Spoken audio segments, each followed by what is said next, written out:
Hello YouTubers, my name is Frederick Lopez and you are on a new Action Reaction. Today I'm going to be going over my thoughts and review of Die Hard 2, Die Harder. Yippee-ki-yay motherfuckers, let's go. Die Hard 2 is directed by Renny Harlin. Bruce Willis reprises the role of John McClane, Bonnie Bedelia as Holly McClane, William Atherton is Thornburg, Reginald VelJohnson is Al Powell, Franco Nero is General Esperanza, William Sadler is Colonel Stewart, Dennis Franz is Carmine Lorenzo, and John Amos is Grant. Once again, New York cop John McClane is in the wrong place at the wrong time. This time he's waiting for his wife's plane to arrive at Washington Dulles Airport when he uncovers a plot to sabotage the airport's landing system.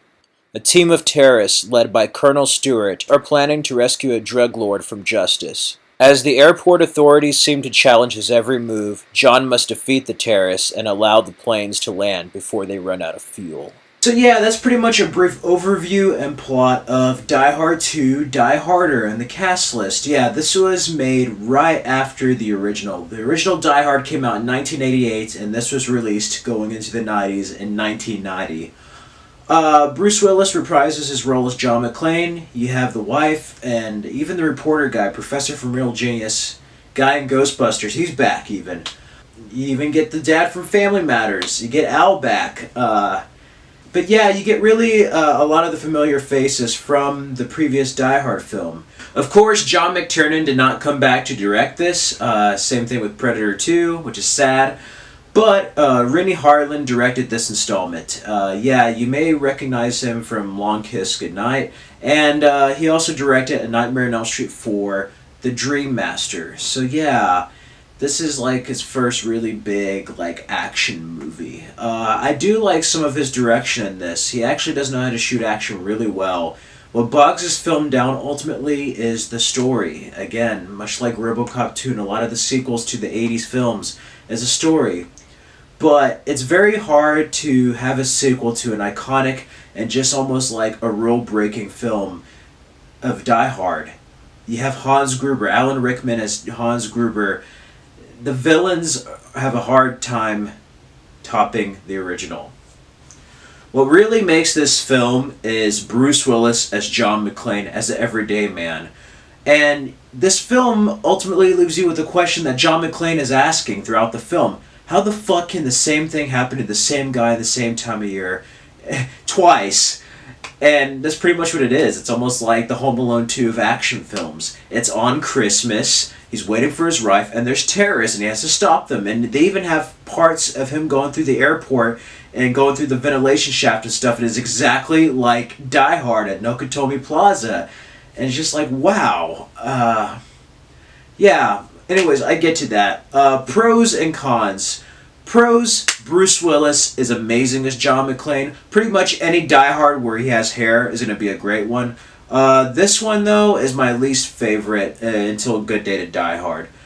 This one is a good action movie on its own, actually. It's not a bad movie by itself, but for a Die Hard film for me, compared to the first, it is really underwhelming and kind of a disappointing sequel, in my opinion.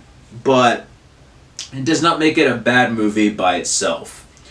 I like Bruce Willis. I like some of the humor, and I do like they have this plot twist they have in the third act that really benefits the film.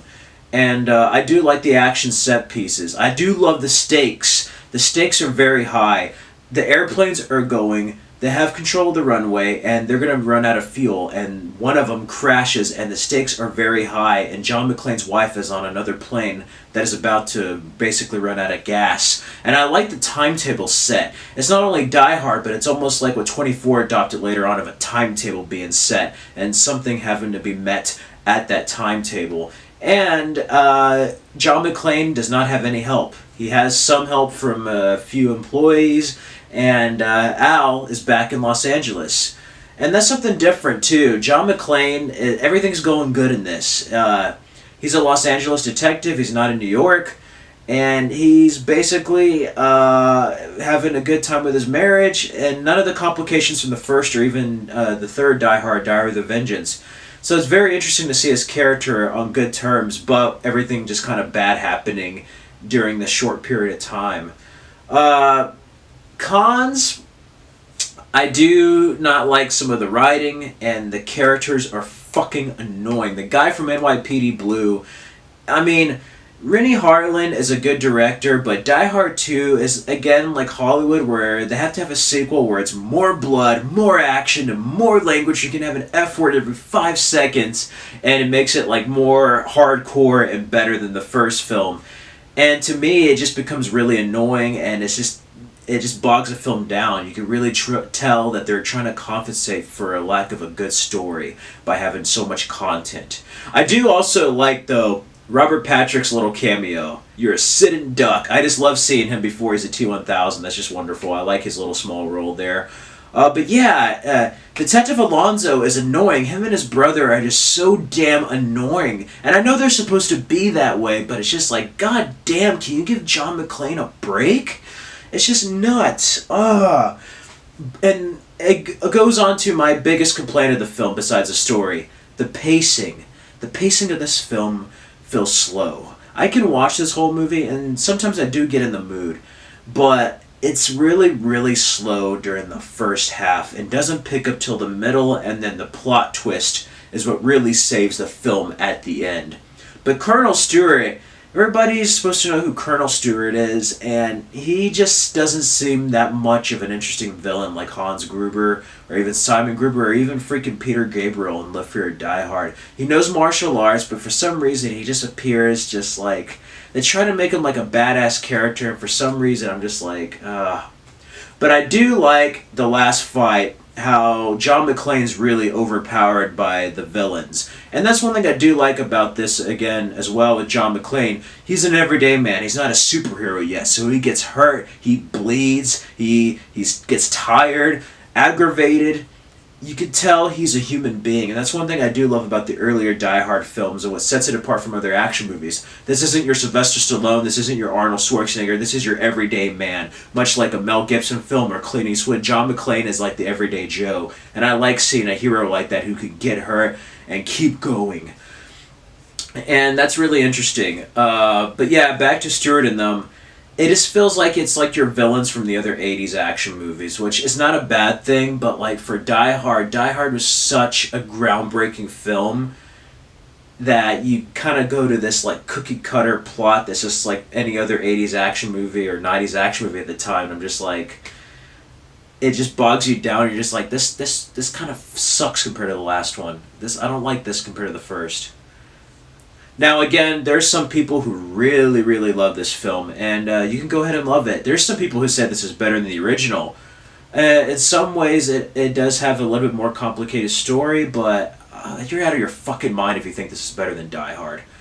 I'm sorry if I offend anybody out there, but like Die Hard 2 is just one of those sequels to me that I love the action, but like the story and just everything else is just like, why?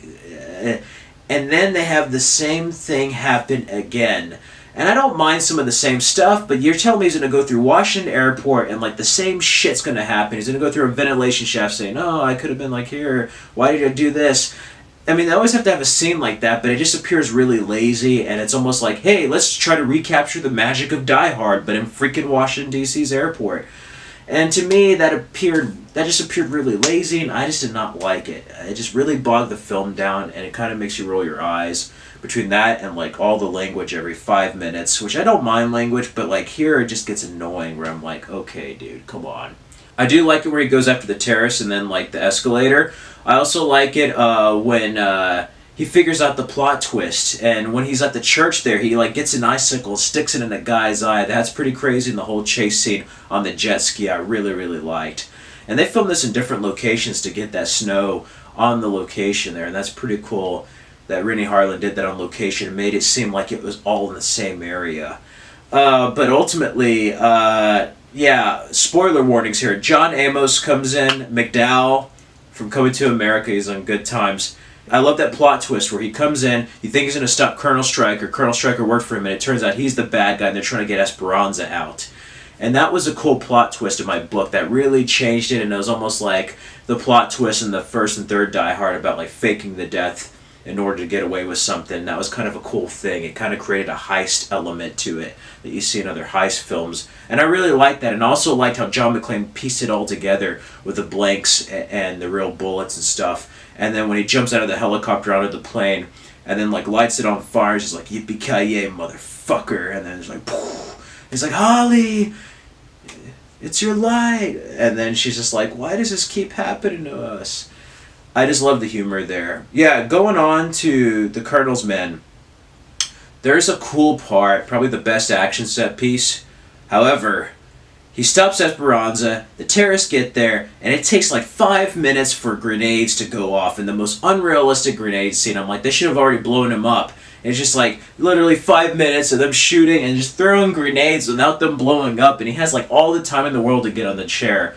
But it does create one of the coolest sequences where he gets the ejector seat, where he gets the ejection seat, the grenades blow up, and then he's just like, "Oh!" And then he's just like, that was a really, really cool shot.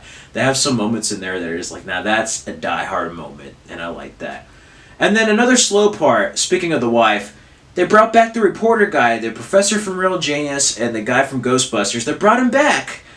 And the whole restraining order thing and the wife, and I understand why they keep it on the wife and creating stakes, but just bringing back that character, I know there's some crowd-pleasing moments, but it was just annoying to me. It slowed it down. I didn't want to watch it. Now, I did like Al's cameo where John McClane calls him for information. That was kind of cool. And you also got some history and backstory of what John McClane has been up to since Die Hard. But, yeah, besides Reginald Val Johnson's cameo, I didn't like the middle part, and it was almost like, wow, you're going to bring everybody back from the first and have them in the same situation. And again, it fits that sequel stereotype of everything's lazy and being bigger, badder, and better.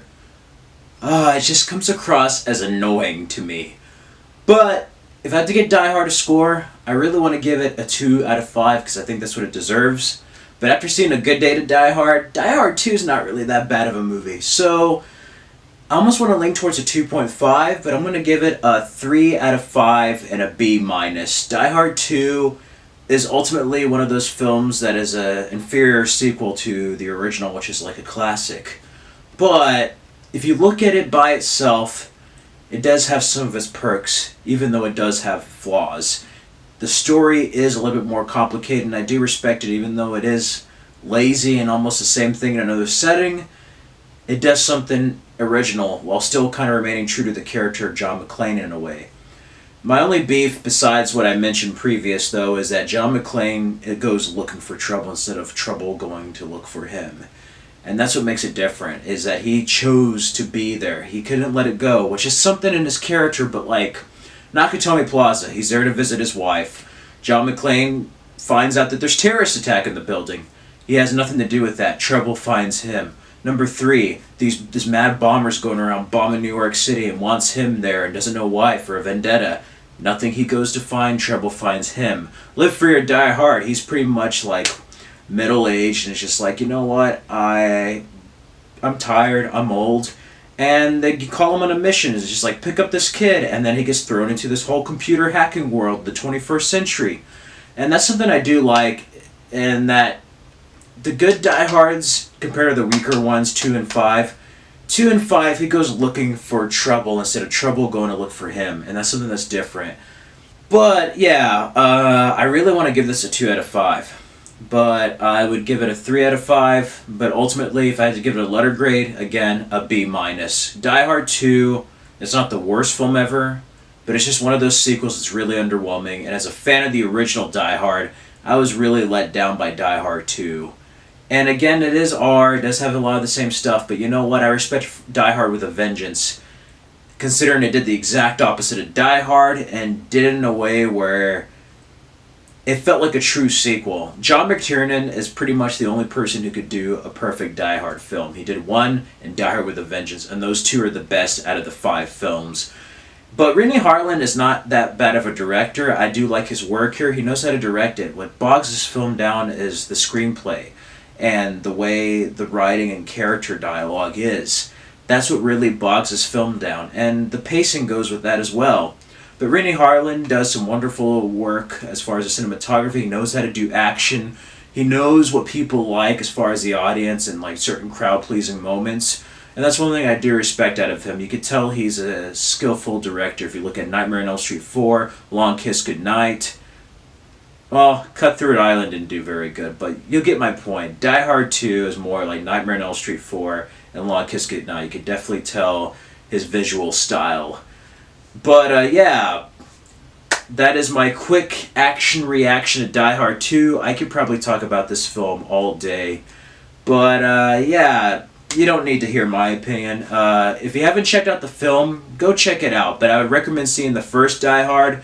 But if you want to see the rest of the series, don't skip this one. It's worth one viewing. And if you've seen Die Hard 2, let me know your thoughts on it. What were your favorite moments in the film? And what's your favorite Die Hard film? Just let me know in the comments below. If you like this video, feel free to like, comment, subscribe. Check out my other action reactions and other videos. Until then, that is it for Action Reaction. Die Hard 2, Die Harder. Anyway, stay tuned for the next episode in which I will review RoboCop 3, and then I'm going to tackle all the lethal weapons for March Madness. Yippee-ki-yay, everyone.